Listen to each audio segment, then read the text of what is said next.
Good evening. This is Ronald Malcolm with Carb Educate, and you came here for an education on cryptocurrency, and you want to know how to get rich.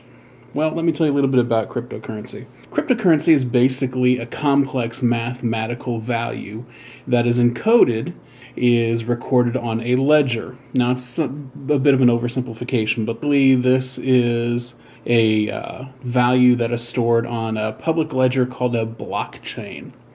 And you have the public version, the public portion of it, and then you have the private portion. And the ownership of the private portion is what gives you a unit of cryptocurrency, a coin, if you will. Basically, Bitcoin is what got this phenomenon started, in which people began to agree upon accepting Bitcoin as a measure of trade. Now, this is important.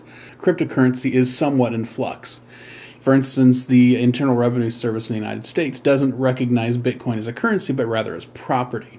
Now, this is an important distinction, whether it be currency or property, because currency is a recognized means of trade, a medium of trade that is generally backed by an official institution, be it a bank or more specifically a government, a national treasury like the United States. If it's a possession, it's a means of barter. Currency has certain rights that items of barter do not. Currency has recognition. Currency has financial leverage that something a means of barter does not. I mean, think about this. If you have a dollar bill, you can go anywhere and everyone will accept that dollar bill, a lot of times even in other countries.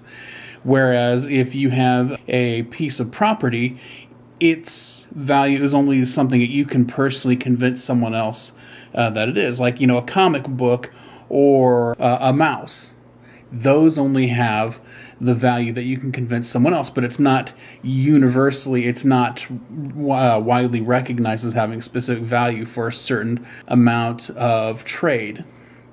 And so cryptocurrency is kind of this new animal because as a society, we've gone from pure barter to currency that was based on a certain storage of precious materials, usually gold or silver. And now nations base their currency on fiat, which is what nations agree that each currency is valued at based on really complex considerations, GDP, trade, other economic indicators.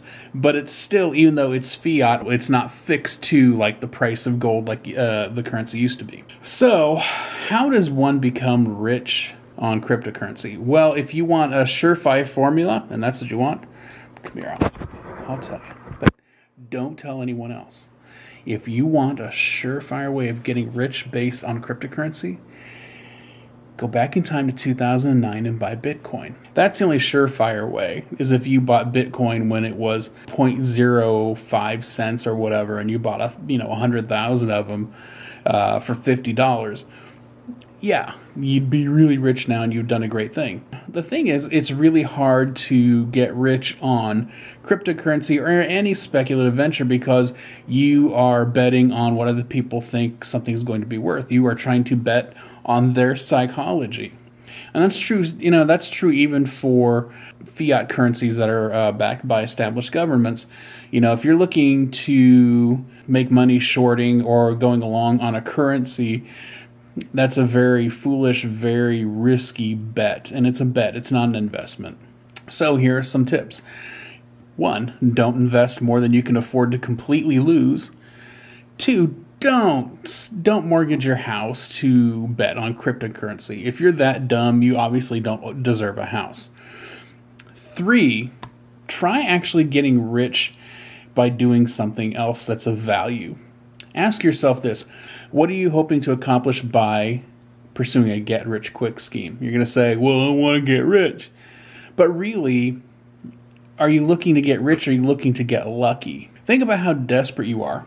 You went to a zero-budget channel like mine, someone who had to draw his own cover art for this, and you are looking to him for advice on how to get rich. I don't know. I see a logical fallacy there somewhere.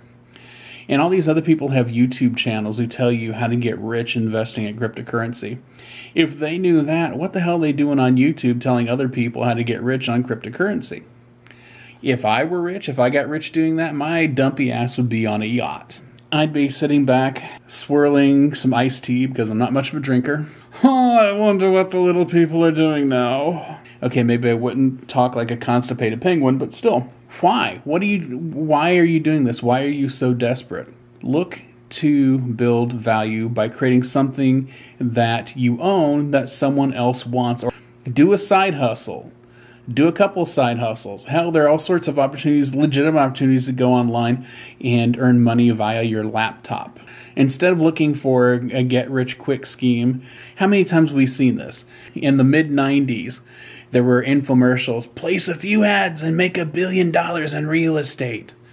In the late 90s, you had the dot-com bubble because everyone's dumping money into everything that said .com.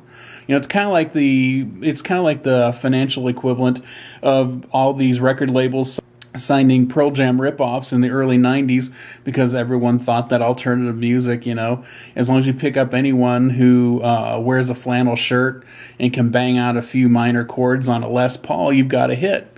No. Well, it's the same thing here, where we keep looking as a society for these get-rich-quick schemes. You can get rich with your laptop lifestyle by sitting 20 minutes at your laptop a day, and then you could be drinking out of a coconut on a beach somewhere. Life doesn't work that way. Anyway, that's all I want to do is make that point that this mania over cryptocurrency has to stop. Thank you for your time. You have a great evening.